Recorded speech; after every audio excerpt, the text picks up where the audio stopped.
Welcome to Bioworld now. Photosynthesis in higher plants के पिछले video में हम लोगों ने C4 प्लांट के स्पेशल स्ट्रक्चर और फंक्शंस को डिस्कस किया था। हम लोगों ने पढ़ा था कि C4 प्लांट में क्रैंज एनाटॉमी और डायमॉर्फिक क्लोरोप्लास्ट प्रेजेंट होने के कारण C4 प्लांट फोटो रेस्पिरेशन को अवॉइड करता है, क्योंकि C4 प्लांट में bundle sheath cell deeper layer में प्रेजेंट होने के कारण बंडल सीड सेल में टेम्परेचर कम होता है और एक ग्रैनुलर क्लोरोप्लास्ट के कारण बंडल सीड सेल में फोटोसिंथेसिस का लाइट रिएक्शन नहीं होता है, यानी यहाँ ऑक्सीजन इवॉल्व नहीं होता है। इसलिए बंडल सीड सेल में ऑक्सीजन का कंसंट्रेशन भी कम होता है और इस तरह से C4 प्लांट फोटो रेस्पिरेशन को अवॉइड करता है। इस वीडियो में हम लोग C4 पाथवे के पूरे प्रोसेस को डिटेल में डिस्कस करेंगे। C4 पाथवे यानी हैच एंड स्लैग पाथवे में मेनली दो टाइप के सेल्स इन्वॉल्व होते हैं, मेसोफिल सेल और bundle sheath cell. Bundle sheath cell deeper layer में वस्कुलर बंडल के चारों ओर प्रेजेंट रहता है और मेसोफिल सेल एपिडर्मिस के नीचे एक रिंग के फॉर्म में बंडल सीड सेल को चारों ओर से घेरे रहता है।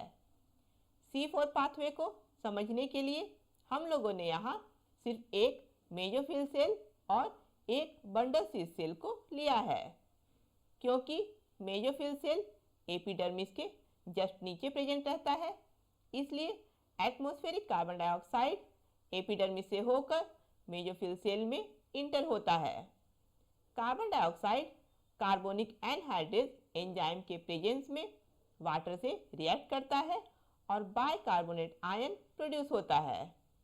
इस बाइकार्बोनेट आयन को पेप यानी फॉस्फोइनॉल पायरुवेट एक्सेप्ट करता है और 4 carbon compound ऑक्जेलो acetic acid produce होता है। ये रिएक्शन पेप कार्बोऑक्सिलेज एंजाइम के प्रेजेंस में होता है। क्योंकि ऑक्जेलो एसिटिक एसिड एक 4 कार्बन कंपाउंड है और ये इस साइक्लिक रिएक्शन का फर्स्ट मेन प्रोडक्ट है, इसलिए इस साइक्लिक रिएक्शन को C4 पाथवे या C4 साइकिल कहा जाता है। Oxaloacetic acid malate dehydrogenase enzyme के प्रेजेंस में मैलेट या मैलिक एसिड में कन्वर्ट हो जाता है और NADPH NADP में कन्वर्ट हो जाता है। इसके बाद मैलेट मेसोफिल सेल से बंडल सीड सेल में डिफ्यूज होता है। बंडल सीड सेल में मैलेट पायरुवेट में कन्वर्ट हो जाता है। मैलेट एक 4 कार्बन कंपाउंड है और पायरुवेट एक 3 कार्बन कंपाउंड है। इसलिए जब मैलेट पायरुवेट में कन्वर्ट होता है तो कार्बन डाइऑक्साइड के फॉर्म में 1 कार्बन एटम का लॉस होता है। मैलेट से पायरुवेट का कन्वर्जन मैलिक एंजाइम के प्रेजेंस में होता है और इस प्रोसेस में NADP NADPH में कन्वर्ट हो जाता है। पायरुवेट बंडल सीड सेल से मेसोफिल सेल में डिफ्यूज होता है। मेसोफिल सेल में पायरुवेट का फॉस्फोराइलेशन होता है और पायरुवेट फॉस्फोइनॉल पायरुवेट में कन्वर्ट हो जाता है और ATP यानी एडिनोसिन ट्राइफॉस्फेट AMP यानी एडिनोसिन मोनोफॉस्फेट में कन्वर्ट हो जाता है। पायरुवेट से फॉस्फोइनॉल पायरुवेट का कन्वर्जन पायरुवेट फॉस्फेट डाइकाइनेज एंजाइम के प्रेजेंस में होता है। इस तरह से मेसोफिल सेल में फिर से फॉस्फोइनॉल पायरुवेट प्रोड्यूस होता है और ये बाइकार्बोनेट के साथ कंबाइन करता है और 4 carbon compound ऑक्जेलो acetic acid produce होता है। बंडल सीड सेल में मैलेट से पायरुवेट के कन्वर्जन के समय जो कार्बन डाइऑक्साइड रिलीज हुआ था, उस कार्बन डाइऑक्साइड को RUBP यानी राइबोलोज 1,5 बाइफॉस्फेट एक्सेप्ट करता है और ये प्रोसेस रुबिस्को एंजाइम के प्रेजेंस में होता है। यानी बंडल सीड सेल में रुबिस्को कार्बोऑक्सिलेज के फॉर्म में एक्ट करता है, क्योंकि बंडल सीड सेल में टेम्परेचर कम होता है और ऑक्सीजन का कंसंट्रेशन भी कम रहता है। इसलिए बंडल सीड सेल में रुबिस्को एंजाइम के प्रेजेंस में RUBP कार्बन डाइऑक्साइड को एक्सेप्ट करता है और 3 carbon compound phosphoglyceric acid produce होता है। फॉस्फोग्लिसरिक एसिड C3 साइकिल यानी कैल्विन साइकिल का फर्स्ट स्टेबल प्रोडक्ट है, यानी C4 प्लांट में बंडल सीड सेल में कैल्विन साइकिल का प्रोसेस कंप्लीट होता है। इस तरह से हम लोग देखते हैं कि C4 प्लांट में कार्बन डाइऑक्साइड का फिक्सेशन दो बार होता है। पहली बार मेसोफिल सेल में पेप कार्बोक्सिलेज एंजाइम के प्रेजेंस में फॉस्फोएनॉल पायरुवेट कार्बन डाइऑक्साइड को एक्सेप्ट करता है और C4 साइकिल का first product oxaloacetic acid produce होता है।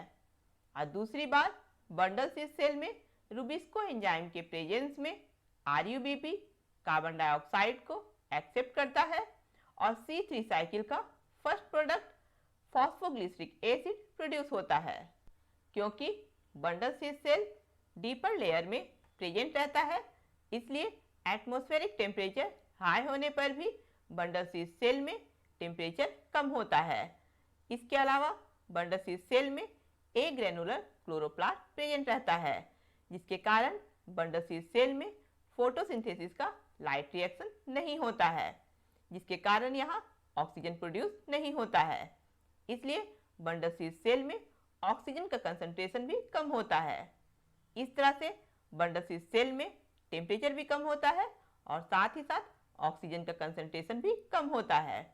इसलिए बंडल सीड सेल में रुबिस्को एंजाइम कार्बोक्सिलेज के फॉर्म में एक्ट करता है और बंडल सीड सेल में ही C3 साइकिल यानी कैल्विन साइकिल का पूरा प्रोसेस कंप्लीट होता है।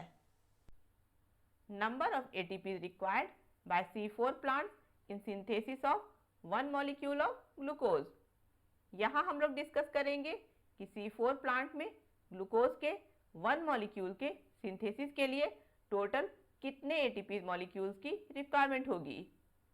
वन ग्लूकोज मॉलिक्यूल के सिंथेसिस के लिए टोटल 6 कार्बन डाइऑक्साइड के फिक्सेशन की जरूरत होती है।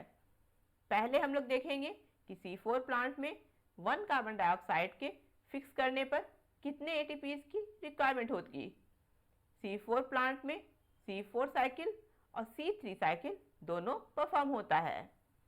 C4 साइकिल में मेसोफिल सेल में पायरुवेट से फॉस्फोएनॉल पायरुवेट के कन्वर्जन के समय ATP मॉलिक्यूल AMP मॉलिक्यूल में कन्वर्ट होता है, यानी 2 ATP मॉलिक्यूल 2 ADP मॉलिक्यूल में कन्वर्ट होता है।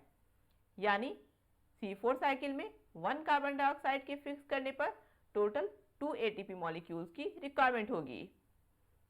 C3 साइकिल C4 प्लांट में बंडल सीड सेल में परफॉर्म होता है। हम लोगों ने पढ़ा था कि C3 साइकिल में 1 कार्बन डाइऑक्साइड के फिक्स करने पर 3 ATP मॉलिक्यूल्स की रिक्वायरमेंट होगी। यानी C4 प्लांट में 1 कार्बन डाइऑक्साइड के फिक्स करने पर total 2 ATP plus 3 ATP equal to 5 ATP molecules की रिक्वायरमेंट होगी।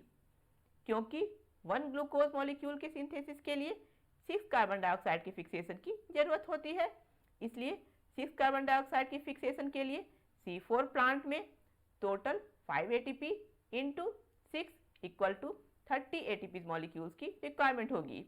यानी C4 प्लांट में 1 ग्लूकोज मॉलिक्यूल के सिंथेसिस के लिए टोटल 30 ATP मॉलिक्यूल्स की रिक्वायरमेंट होगी।